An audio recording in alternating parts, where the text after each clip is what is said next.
पढ़ाई एक दूसरे को बताने से कम नहीं होती है। एक दूसरे को अपना मतलब जो टैलेंट है एक दूसरे को शेयर करो, एक दूसरे से पूछो, देखो, पढ़ो, तो उससे मतलब हम अपनी स्टडी में कुछ इंक्लूड कर सकते हैं। इससे पता चलेगा कि हमारी स्टडी में क्या मतलब गलतियां हो रही हैं, क्या सुधार करना है, अगला इंसान क्या कैसे कर रहा है, कैसे नहीं कर रहा है। ऐसे हम बहुत आगे तक जा सकते हैं।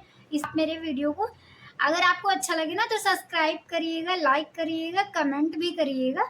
आपको अच्छा लगे तो बताइएगा। फ्रेंड्स, आज का मेरा टारगेट है, नाइट टारगेट है स्पेक्ट्रम एंड लक्ष्मीकांत और ज्योग्राफी। जैसे कि आप जानते हैं कि जीएस पेपर फर्स्ट में ज्योग्राफी होता है, हिस्ट्री होता है, सोसाइटी होता है, आर्ट एंड कल्चर होता है। तो आज उसी का एक मतलब हम पार्ट उठा रहे हैं, जीएस पेपर फर्स्ट का एक पार्ट उठा रहे हैं, हिस्ट्री। जैसे कि हिस्ट्री है ना, तो सब लोग बोलते हैं बहुत मोटी बुक है, कैसे कवर होगी, कैसे माइंड में हम कैसे रखेंगे इसको। तो आप ना मतलब पहले बुक खोलें और उसके बाद पूरा इंडेक्स देखें। इंडेक्स देखने के बाद फिर आप ना फर्स्ट वाला जो रहता है तो आप एक बार इसका ओवरलैप ले सकते हैं, आधुनिक भारत इतिहास के स्रोत। इसके बाद आपने देखा इंपॉर्टेंट जो चीज़ें वो अंडरलाइन कर ली है। ऐसे आप इसको देख सकते हैं, मतलब आप थोड़ा नॉलेज के लिए आगे का आप देख सकते हैं। फिर आप इसके बाद देखिए, मैंने एक दो बार पढ़ लिया है, दूसरी बार हम इसको रिपीट कर रहे हैं। तो पहली बार में मेरे साथ ऐसा हुआ था, क्योंकि जब फ्रेशर थे ना, तो बिगनर थे मतलब एक ही बार में, तो मैंने पूरी बुक रंग डाली एक बार में। और फिर जब मेरे को धीरे धीरे पढ़ते पढ़ते पता चला, तो फिर अब हम मतलब पूरा नहीं हाईलाइट करते हैं। ये पहले मैंने पढ़ रखा था शुरू में, तो पूरा हाईलाइट पहली पहली बार में सब लगता है कि सारा इंपॉर्टेंट है, पर सारा इंपॉर्टेंट नहीं होता है। आप इसमें 600 पेज है, तो आप ना इसको डिवाइड कर सकते हैं, मतलब हर डे हर दिन मतलब पेज आप मतलब कर सकते हैं। आप अपने हिसाब से अपनी स्ट्रेटजी बना सकते हैं कि 15 पेज आपको मतलब डिवाइड करना है, कि 30 पेज डेली पढ़ना है, कि 15 पेज डेली पढ़ना है। ऐसे आप पढ़िए। और सबसे पहले अगर जैसे आप यहाँ से शुरू करते हैं, भारत में यूरोपियों का आगमन आपने यहाँ से स्टार्ट किया, उसके बाद फिर आप ना इसकी सारी पूरा लेसन का ओवरलैप लीजिए। पूरे लेसन में देखिए क्या क्या है। भारत में पुर्तगाली आए पहले, मतलब ये भारत में यूरोपियों का आगमन हुआ, भारत में फिर पुर्तगाली आए, फिर समुद्र की खोज से आते हैं, फिर उसके बाद व्यापार शासन तक की, और मतलब फिर फ्रांसिस्को डी अल्मेडा आता है, फ्रांसिस्को डी अल्बुकर्क, ये सारा मतलब आप देख सकते हैं। तो अब आपको पता ही होगा।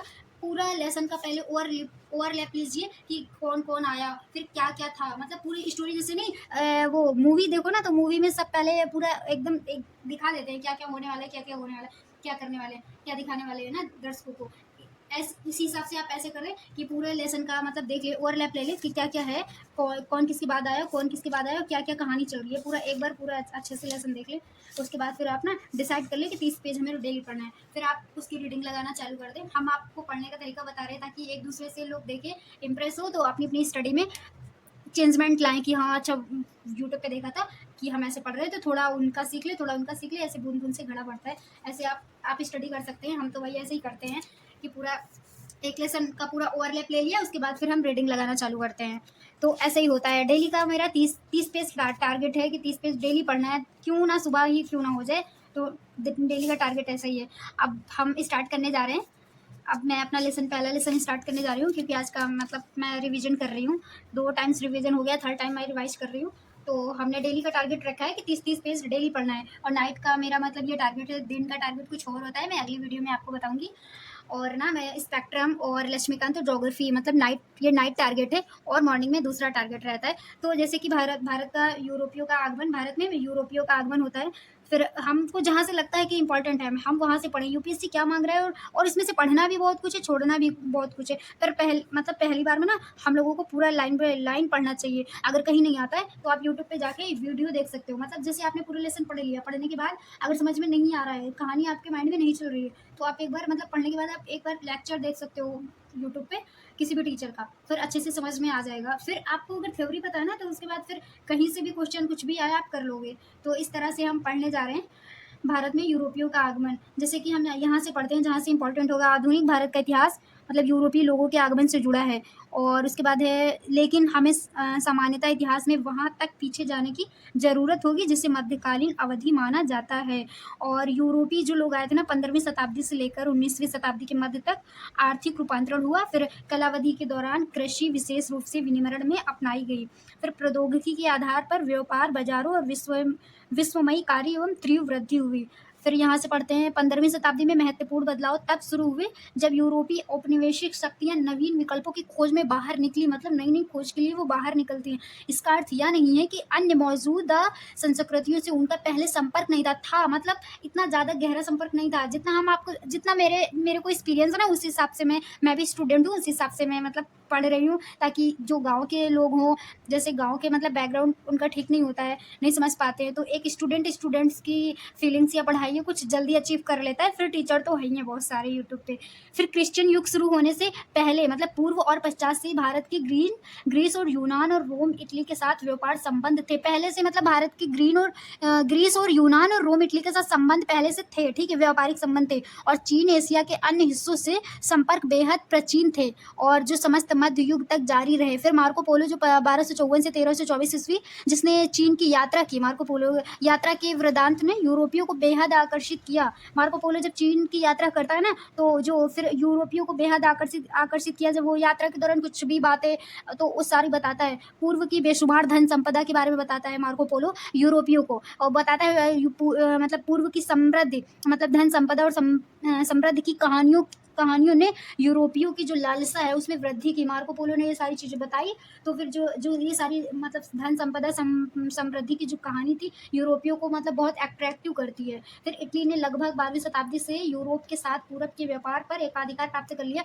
इटली का व्यापार पहले से भारत के साथ में चल रहा था, और एकाधिकार का मतलब एक ही तरफा, मतलब ब्रिटेन के लोगों तक संपर्क तब नहीं था। फिर दक्षिण पूर्वी एशिया और भारत के साथ व्यापार विभिन्न स्थल मार्गों और जलमार्गों से किया गया। स्थल से और जल मार्गों से, दोनों को याद रखना। यहीं पे अगर आपको लगता है ना कि कहाँ पे मतलब यूपीएससी कहाँ पे टिक सकती है, कहाँ पे मुझे फंसा सके, उस चीज़ को 2-3 बार रिपीट कर दो कि हाँ यहाँ पे, अच्छा यहाँ पे ये फंसा सकती है यूपीएससी, यहाँ पे टिक सकती है। तो वहाँ पे देखो ना, यहाँ पे मतलब जो भारत के साथ व्यापार था ना, विभिन्न स्थल मार्गों जल मार्गों से, दोनों स्थल और जल मार्ग दोनों तरफ से किया जा रहा था। एक मार्ग से पूर्वी बस्तियों को फारस की खाड़ी से होते हुए और एक इराक और तुर्की लाया जाता था। मतलब लाल सागर फारस की खाड़ी दो तरफ से मतलब व्यापार होता था, ठीक है। और तब स्वेज नहर नहीं थी, और वहाँ से उन्हें स्थल मार्गों से जेनेवा और वेनिस पहुंचाया जाता था। फिर एक अन्य मार्ग से लाल सागर से होते हुए वस्तुओं को मिस्र में जो अलेक्जेंड्रिया है वहाँ लाया जाता था, लेकिन तब वहाँ पर स्वेज नहर नहीं थी। देखो मैंने पहले भी बताया था, नहीं थी, इसलिए अलेक्जेंड्रिया को भूमध्य सागर के माध्यम से इटली के शहरों से जोड़ा जाता था। देखिए, आप लाल सागर से जाएंगे, फिर स्वेज नहर पड़ेगी, उसके बाद आपको भूमध्य सागर से आपको इटली से होते हुए आप ब्रिटेन तक जा सकते हैं। ऐसे ही ये रास्ता था इनका यूरोपियों का, जो मतलब आयात और निर्यात करते थे भारत से सामान को, तो इनका यही मतलब, अब मुझे ना मतलब रिपीट हो गया है, रट गया है, समझ लो रास्ता। और उत्तर मध्यकाल के दौरान विशेषकर इटली में विश्वविद्यालय में पुनर्जागरण संबंधी विचारों का प्रफुष्टन हुआ, और जो 16वीं शताब्दी के दौरान जो साहित्य और विभिन्न कलाओं में इसकी स्पष्ट अभिव्यक्ति हुई। व्यापारी और व्यवसायियों और बैंकरों के उदित हो रहे वर्ग से यूरोप के नवीन मध्य वर्ग का निर्माण हुआ। यह वर्ग पुनर्जागरण और सुधार आंदोलन से बेहद प्रभावित हुआ। अब इसके बाद आते हैं पुनर्जागरण के उद्गम स्थल। ये इटली में व्यापारी जो थे 11वीं-12वीं शताब्दी से ही यूरोपीय देशों को कलात्मक एवं विलासिता की वस्तुओं की आपूर्ति कर रहे थे। मतलब कि यूरोप के लोग जो है ना, इटली में जो व्यापारी थे ना, यूरोपियों को मतलब आगे पहुंचाते थे। जैसे यहाँ से सामान गया इटली से आगे जाता था, जिससे वे बेहद संपन्न थे।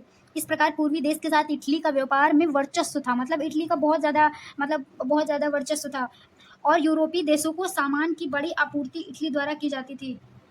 यूरोपीय जो देश थे, मतलब यूरोपीय देश और एक दूसरे को आयात और निर्यात होता था। यूरोप के कई देश व्यापार के क्षेत्र में इटली के एकाधिकार को तोड़ना चाहते थे। यूरोप के कितने भी देश थे ना, वो मतलब सोच रहे थे कि हम क्यों ना मतलब भारत से डायरेक्ट व्यापार करें, हम इटली से क्यों लें, इटली माला माल हो रहा है और हम लोग ऐसे ही रह रहे हैं, उन लोग का ये मानना था। इसीलिए तो वास्को डी गामा ना, वो क्या बोलते हैं, अफ्रीका को राउंड करके आता है, केप ऑफ गुड होर्न ऐसे ही राउंड करके आता है। तो यूरोप के कई देश व्यापार के क्षेत्र में इटली के एकाधिकार को तोड़ना चाहते थे, और वो 15वीं शताब्दी से अंटार्कटिका तट पर बसे क्षेत्र अफ्रीका होकर पूरब की ओर जाने का वैकल्पिक मार्ग खोजने लगे थे। उल्लेखनीय है कि 15वीं शताब्दी के बाद उत्तरार्ध में विभिन्न केंद्रीकृत राज्यों और शक्तिशाली नरेशों का अभ्युदय हुआ। उन्होंने भौगोलिक खोजों को बढ़ावा दिया और साथ ही खोजों को वित्तीय मदद भी मुहैया कराई। और फिर उसके बाद पुर्तगाल एवं स्पेन ऐसे देश में प्रमुख थे जो 15वीं-16वीं शताब्दी में मुद्रा और नक्शा बनाने का कार्य तेजी से विकसित किया। ये लोग मतलब स्पेन और पुर्तगाल ये अफ्रीका के ऊपर है, यूरोप से ये लोग रास्ता पहले ही से खोजना स्टार्ट कर दिए और खगोलीय प्रक्षेपणशाला, बारूद, नक्शा बनाने का कार्य ये लोग तेजी से विकसित करते हैं ताकि हमें भारत को मतलब सीधा पहुंचे और हमें बीच में किसी के पास रुकावट ना आए, हमें किसी से मतलब हेल्प ना लेनी पड़े। जैसे कि वो लोग इटली पर निर्भर थे, मतलब इटली भारत आए, भारत से सारा व्यापार करे, इटली तक जाए, इटली से फिर यूरोप के देश खरीदते थे, तो उनको जेलस फील होता था कि कोई आगे बढ़ रहा है। इसलिए फिर यहाँ से होता है 15वीं और 16वीं शताब्दी में मुद्रण और नक्शा बनाने का कार्य तेजी से विकसित हुआ। कौन करता है? यूरोप और पुर्तगाली और स्पेन देश ये आगे होते हैं इसको करने में। और कपास, खगोलीय प्रक्षेपणशाला और बारूद इत्यादि जैसी प्रौद्योगिकी उपलब्धियों ने खोजियों की अत्यधिक सहायता करी। और यहाँ पे हमारा हिस्ट्री की नोट्स लगा जो मुझे इंपॉर्टेंट लगा। इसके आगे हम बढ़ते हैं कि इस प्रकार पुनर्जागरण का अभ्युदय हुआ, कृषि में निवेश कम और लाभ वाला सिद्ध होना, कच्चे माल की आवश्यकता। अब कच्चा माल इतना ज़्यादा हमारे इंडिया में होता है, इतनी ज़्यादा जनसंख्या है, अब उसके लिए बेचने के लिए यूरोप ले जाता है। फिर उसके बाद नवीन बाजारों की प्राप्ति, विस्तार, पूरब की धन संपदा का आकर्षण और ईसाई मत के प्रसार की उत्कृष्ट इच्छा एवं यूरोप में पुरातन व्यवस्था समतावाद के स्थान पर नवीन व्यवस्था पूंजीवाद के स्थापित होने के कारणों ने भारत में यूरोपीय औपनिवेशिक शक्तियों के आगमन का मार्ग प्रशस्त किया। अब यहाँ से ये होता है कि भारत में यूरोपियों का आगमन हो जाता है। क्या क्या वो मतलब सोचते हैं कि अब भारत में हम जाके ईसाई धर्म का प्रचार भी कर सकते हैं, वहाँ से हम व्यापार का मतलब आयात और निर्यात भी कर सकते हैं, हमें अच्छी पूंजी मिलेगी वहाँ से। तो ये सारा सोच के वो मतलब भारत का रास्ता खोजते हैं। वो सीधा किसी से मतलब हमें मतलब डिफेक्ट ना होना पड़े कि हम किसी का सहारा लें।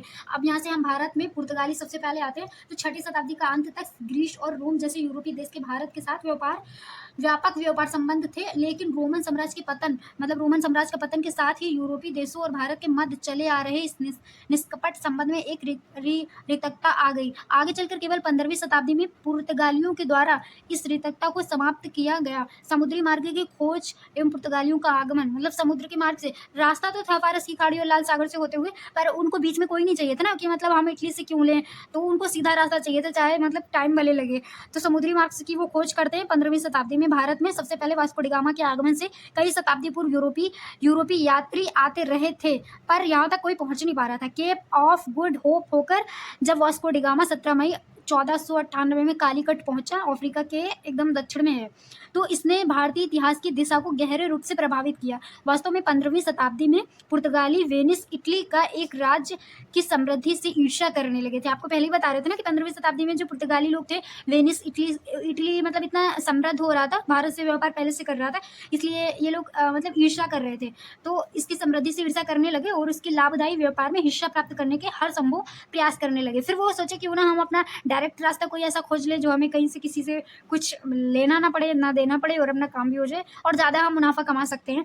यही सोचने लगे पुर्तगाली। जैसा कि अरब ने मिस्र एवं पारसिया पर 7वीं शताब्दी में विजय प्राप्त कर ली थी।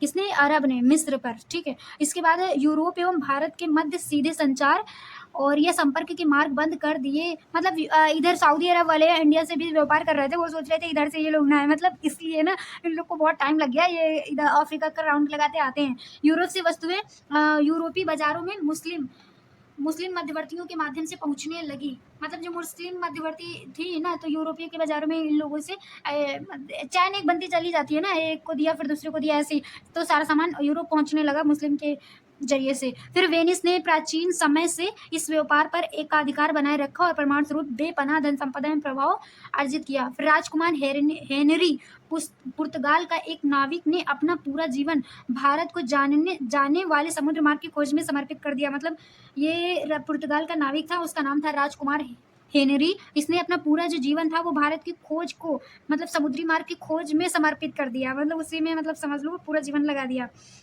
इतना लालच था इनको, समझ लो। 1487 ईस्वी में बार्थोलोमियो डियाज नामक एक पुर्तगाली अफ्रीका के दक्षिणी सिरे तक पहुंच गया, पर इस जगह को केप ऑफ गुड होप कहा गया। ये था अफ्रीका से 1487 में बार्थोलोम्यू डियाज नामक एक पुर्तगाली था, वो अफ्रीका के दक्षिण सिरे तक पहुंचा। उस जगह का नाम था केप ऑफ गुड होप, ठीक है। और 1488 में लिस्बन लौट गया क्योंकि उसको रास्ता ही नहीं मिला, वो वापस चला गया क्योंकि भाई इतना बड़ा समुद्र है और ऊपर से आप राउंड लगा के आ रहे हो ना, उस टाइम भौगोलिक कोई नक्शा था, कुछ भी नहीं था, पता भी नहीं था, बस अंदाज़ा लगा के लोग आ रहे थे, तो फिर जाहिर सी बात है वापस जाना पड़ेगा। 1498 में फिर उसके बाद क्या होता है, 1488 में लिस्बन लौट जाता है और इसके लगभग 10 वर्ष के अंतराल पर 1498 में वास्को डी गामा भारत पहुंचा। फिर उसके बाद पश्चिम में अमेरिका के विपरीत पूरब में यूरोपीय शक्तियाँ सीधे उपनिवेशीकरण से शुरुआत नहीं कर सकी। ऐसा करने में उन्हें कुछ समय लगा, लेकिन अपनी विकसित समुद्री शक्ति, तकनीकी, अस्त्र, बारूद इत्यादि के कारण उन्होंने तीव्रता से समुद्र शक्ति के रूप में स्वयं को स्थापित कर लिया। पहले से उपनिवेशीकरण की जो यूरोपीय शक्तियाँ थी ना, वो पहले से उपनिवेशीकरण से शुरुआत नहीं कर सकी। ऐसा करने में उन्हें कुछ समय लगा, लेकिन वो जब भी उन्होंने मतलब अपनी शुरुआत करी ना, तो वो विकसित समुद्री शक्ति, तकनीकी, अस्त्र, बारूद के कारण उन्होंने तीव्रता समुद्र शक्ति के रूप में स्वयं को स्थापित कर लिया। मतलब वो कहावत नहीं होती है, आए देर से आए पर दुरुस्त आए, वही हाल है इन लोग का। और समुद्री व्यापार पर नियंत्रण कायम कर लिया। मतलब समुद्री व्यापार पर उस टाइम पर अपने जो भारत के राजा लोग होते थे ना, तो उनको समुद्र के बारे में ज़्यादा नॉलेज भी नहीं था, और समुद्र के बारे में शायद अगर अपनी मतलब महत्वाकांक्षा बढ़ाते तो ज़्यादा कुछ अच्छा होता। फिर इसके बाद पुर्तगालियों का स्पष्ट मंतव्य था कि वे व्यवसाय करने भारत आए थे, लेकिन उनका छुपा हुआ एक एजेंडा भी था। मन में उनके विचार कुछ और चल रहा था, ठीक है। आए तो थे वो व्यवसाय के लिए, व्यापार के लिए। फिर ईसाई मत का प्रचार कर भारतीयों को ईसाइयत में परिवर्तित करना और प्रतिस्पर्धियों और विशेष रूप से अरब व्यापारियों को बाहर खदेड़ कर, मतलब उनका मतलब ये था, उनका एक छुपा पुर्तगालियों का मतलब मंतव्य था कि वे व्यवसाय करेंगे, भारत आएंगे, और उनका एक छुपा हुआ एजेंडा था, वो किसी को उन्होंने बताया नहीं था। वो सोच रहे थे कि भारत को हम ईसाई मत में प्रचार करके उनको भारतीयों को ईसाइयत में परिवर्तित कर लेंगे, उनका ये मतलब था। फिर उनकी प्रतिस्पर्धियों, विशेष रूप से वो अरब जो मतलब प्रतिस्पर्धा कर रहे थे, वो सोच रहे थे कि जो अरब के लोग, मुस्लिम अरबवासी जो मतलब व्यापार कर रहे हैं ना वो भारत में, तो हम वो उनसे प्रतिस्पर्धा करना चाह रहे थे कि हम उनको भगा देंगे और उनकी जगह हम ले लेंगे, तो सारा क्रेडिट हमें मिल जाएगा, उनका ये मतलब था। तो प्रतिस्पर्धा विशेष रूप से अरब व्यापारियों को बाहर खदेड़कर व्यापक रूप से मुनाफे वाली पूर्वी व्यापार पर एकाधिकार कायम कर लेंगे। मतलब अकेले हम उस पर एकाधिकार कायम कर लेंगे, पूरा पूरा मतलब हम ही को मिलेगा। ये यूरोप के लोग ये सोच के आए, ये सोच रहे थे। उस समय तक हिंद महासागर जो मतलब पूरा क्या बोलते हैं, एशिया का दक्षिण वाला एरिया, जो हिंद, फिलिस्तीन और क्या बोलते हैं, फिलिस्तीन हो गया, हिंद महासागर हो गया, और नीचे की ओर, मतलब आप ना ऐसा पढ़ें, अगर कहीं भी ज्योग्राफी हो, हिस्ट्री हो, कहीं भी। अब मैपिंग अब मैंने शुरुआत करी है, मैपिंग को भी मैं मतलब बताती जाऊंगी, पर आज मैं नहीं बता पा रही क्योंकि आज थोड़ा बारिश ज़्यादा हो रही है। ऐसा मतलब पढ़े ना, जैसे हिंद महासागर आया तो आपके माइंड में चलना चाहिए हिंद महासागर कहाँ है, उसके आसपास क्या है क्या नहीं है, मतलब पूरा माइंड में छप जाना चाहिए, ऐसा पढ़ना चाहिए।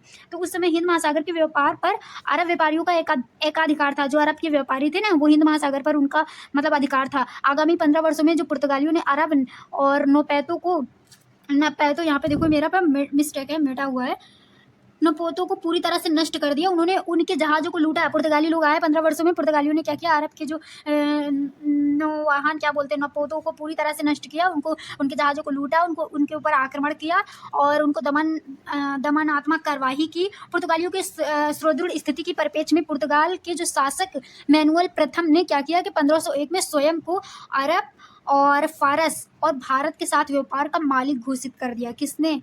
पुर्तगाल के जो शासक थे, उनका नाम क्या था, मैनुअल प्रथम। का 1501 में स्वयं बोला कि पुर्तगाल के जो शासक थे मैनुअल प्रथम, उन्होंने 1501 में स्वयं को अरब और फारस और भारत के साथ व्यापार का मालिक घोषित कर दिया। अब हम यहाँ से वीडियो को एंड करते हैं और आगे का मैं अगले वीडियो में बताऊंगी, क्योंकि वीडियो ना बहुत लेंथी हो जाएगा। फिर जो पढ़ने वाले बच्चे होंगे ना, तो उनको बहुत बोरिंग लगेगा, अरे वो नो इतना सारा वीडियो इतना बड़ा कौन देखेगा, इससे अच्छा बुक उठाओ पढ़ो। तो एक मेरे वीडियो को अगर आपको अच्छा लगे ना तो सब्सक्राइब करिएगा, लाइक करिएगा, कमेंट भी करिएगा।